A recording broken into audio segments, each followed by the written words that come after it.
Pensa só, véspera de Natal de 1881, em Ashland, Kentucky. Mas em vez de espírito festivo, o que tomou conta da cidade foi fogo e fúria. Hoje, a gente vai mergulhar na história de um crime brutal que levou uma comunidade inteira a fazer justiça com as próprias mãos. Vamos nos transportar para lá, Ashland, Kentucky, dia 23 de dezembro de 1881. A cidade toda já estava no clima de Natal, se preparando para as festas. Mal sabiam eles que aquela noite estava prestes a deixar uma marca terrível e permanente na história do lugar. Tudo começa com um incêndio. E junto com as chamas surge uma pergunta que deixa todo mundo apavorado. O que diabos aconteceu dentro da casa da família Gibbons? É exatamente aí que a nossa história começa. Olha, para a gente conseguir entender a fúria que veio depois, primeiro a gente precisa encarar de frente a brutalidade daquela noite e a descoberta chocante que abalou a comunidade até os seus alicerces.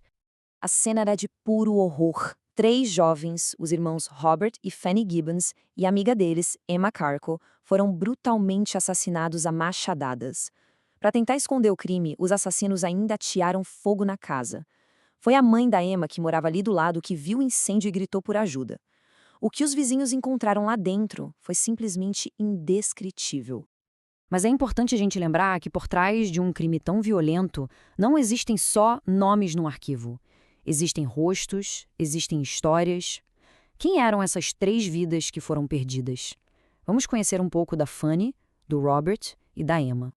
A Fanny Gibbons era descrita como uma moça linda, sabe? Conhecida por ser sempre alegre, uma pessoa cativante, tinha um monte de amigos e era muito querida na comunidade. O irmão dela, o Robert, já carregava a sua própria tragédia. Anos antes, ele tinha perdido uma perna num acidente de trabalho terrível. A morte dele naquela noite foi um fim especialmente cruel para uma vida que já era marcada por dificuldades. E tinha também a Emma Carico, a amiga que estava com eles. Ela era igualmente amada por todos. Descrita como uma jovem de boa aparência, querida por todo mundo que a conhecia. 3 vidas jovens, cheias de futuro, brutalmente interrompidas. Diante de um crime tão bárbaro, é claro que a comunidade inteira clamava por respostas. A pressão por justiça era gigantesca e não demorou muito para que os primeiros suspeitos fossem identificados. A primeira peça desse quebra-cabeça veio de um pedreiro da região, um cara chamado George Ellis. Ele confessou e ainda entregou seus comparsas William Neal e Ellis Craft. Com os 3 presos, a cidade pôde respirar aliviada, pelo menos por um momento. O sistema de justiça até que agiu rápido, mas os vereditos acabaram gerando uma controvérsia enorme. Neal e Craft foram condenados à morte. Já o George Ellis, o cara que confessou tudo e que era visto como o líder do grupo, pegou só prisão perpétua. Para muita gente, essa decisão foi um verdadeiro insulto. E é exatamente aqui que a história toma um rumo ainda mais sombrio. Essa percepção de que a justiça falhou foi como acender o pavio de uma bomba que estava prestes de explodir. Então, o ponto crucial é esse. Para a comunidade de Ashland, prisão perpétua para o cabeça do crime era algo inaceitável. Eles sentiram que o sistema legal tinha falhado em dar a punição que aquele crime tão horrível merecia. A reação da comunidade foi imediata e brutal. Apenas um dia depois da sentença, uma multidão invadiu a cadeia e linchou George Ellis. Meses depois, numa tentativa desesperada das autoridades de proteger os outros 2 prisioneiros de um destino parecido, a situação acabou virando um verdadeiro barril de pólvora. É de se pensar, né? A tentativa de evitar a justiça feita pelas próprias mãos acabou provocando um desastre ainda maior.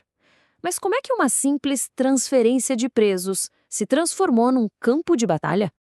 A cena no Rio foi caótica. Imagina só, os prisioneiros sendo levados com uma guarda pesada num barco a vapor, enquanto uma multidão enfurecida esperava na margem. Uma pequena balsa com um grupo de homens tentou interceptar o barco. De repente, 2 tiros são disparados da balsa. A resposta dos guardas do estado foi imediata e simplesmente mortal. 4 pessoas que estavam na multidão, na beira do rio, foram mortas pelos guardas do estado naquele dia. A tentativa de proteger os prisioneiros resultou em mais mortes. Bom, com o tempo, a violência diminuiu e o foco voltou para os tribunais. Mas o legado dessa tragédia, esse estava longe de acabar. Depois de toda aquela confusão, Alice Craft e William Neal foram julgados novamente. E dessa vez não teve apelação que salvasse. Craft foi enforcado em 1883 e Neal teve o mesmo destino em 1885. E esse poderia muito bem ter sido o fim da história. Com todos os criminosos mortos, a justiça, pelo menos a justiça legal, tinha sido feita. Mas algumas histórias são poderosas demais para simplesmente desaparecerem no tempo. A história virou lenda, imortalizada numa canção folclórica. E a versão mais famosa foi composta por Elijah Adams, que, olha que curioso, tinha uma conexão bem pessoal com o caso.